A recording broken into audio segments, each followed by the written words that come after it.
ये वीडियो मैं आज सबके मन में चल रहे सवाल के जवाब देने के लिए बना रहा हूँ। आखिर कोरोना वायरस की वैक्सीन कब डेवलप होगी और अभी तक इसकी वैक्सीन क्यों नहीं बनी?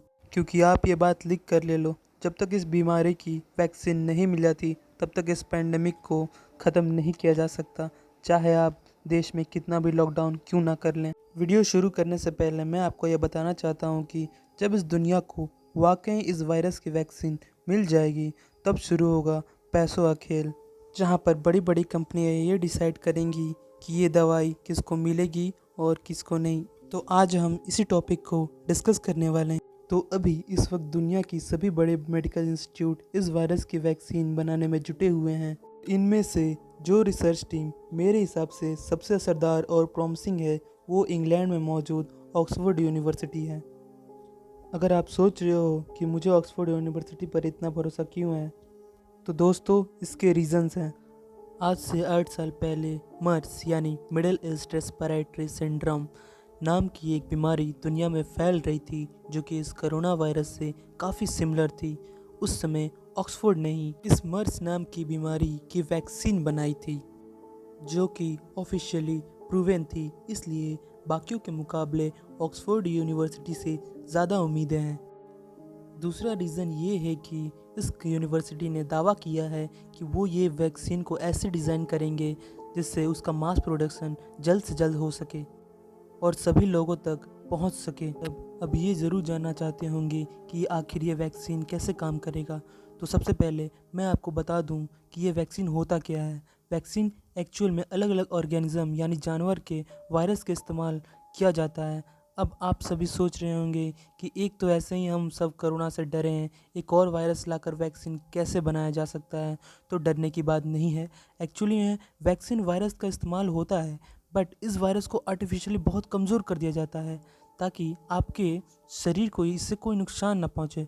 तो ऑक्सफोर्ड ने जो वैक्सीन बनाई है उसमें भी एक दूसरे जानवर का वैक्सीन डाला गया है, और वो जानवर है चिंपांजी। वायरस को एडेना वायरस भी कहते हैं। तो अब मैं आपको बता रहा हूँ ये वैक्सीन काम कैसे करता है। इसने एक्चुअल कोरोना वायरस के जीन्स को निकाल कर दूसरे वायरस के जीन को कंबाइन किया। अब कंबाइन करने के बाद इस वैक्सीन को इंसान के शरीर में डाला गया, जिससे होगा ये, जब ये वैक्सीन हमारे शरीर में जाएगा तब ये हमारे सेल्स के साथ जुड़कर एक अलग किस्म का प्रोटीन प्रोड्यूस करेगी, और यही वो प्रोटीन है जो आपके बॉडी में टी सेल्स को एक्टिवेट कर देगी। ये टी सेल्स क्या होते हैं? ये वो सेल हैं जो आखिरकार आपकी बॉडी में कोरोना वायरस से इन्फेक्टेड सेल्स को ख़त्म कर देगी।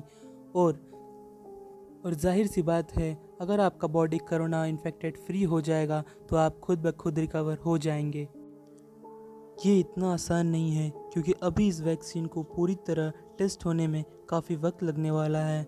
अगर ये क्लिनिकली सेफ पाया जाता है तो इन्हें सबके पास आने में सितंबर तक का वक्त लगेगा, और सितंबर का महीना काफ़ी दूर है। तो क्या सितंबर तक लोग ऐसे ही जान गंवाते रहेंगे? हमारे पास इस वायरस के लिए क्योर या इलाज नहीं है, तो दुनिया भर के डॉक्टर इस बीमारी को अलग अलग थेरेपीज़ या पहले से मौजूद एंटीवायरल से कर रहे हैं। जैसे कुछ पेशेंट तो रिकवर हो पा रहे हैं, पर ज़्यादातर केसेस में पेशेंट की रिकवरी नहीं दिख रही है।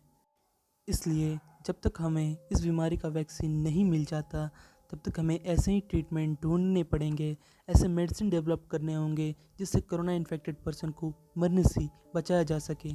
और आपको पता है क्यों हमारे पास कोई मेडिसिन या एंटीवायरस अभी तक क्यों नहीं है? क्योंकि बिग फार्मा कंपनीज़ को अभी भी इस बीमारी से पैसे कमाने हैं।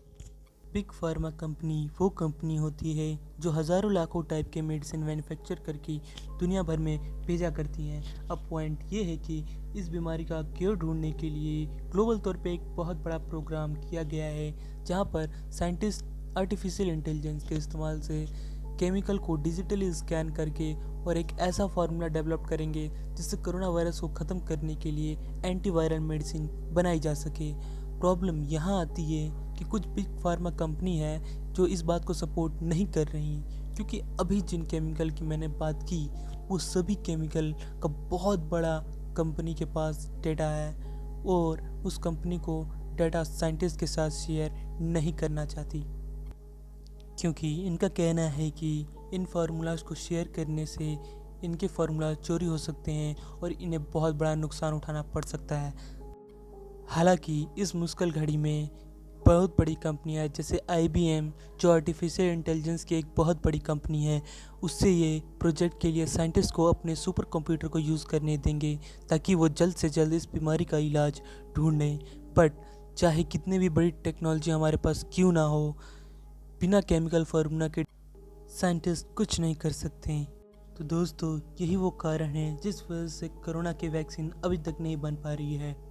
इसे आने में थोड़ा वक्त लग रहा है, बट ऐसा प्रेडिक्ट किया जा रहा है कि सितंबर तक इसका वैक्सीन मिल जाएगा।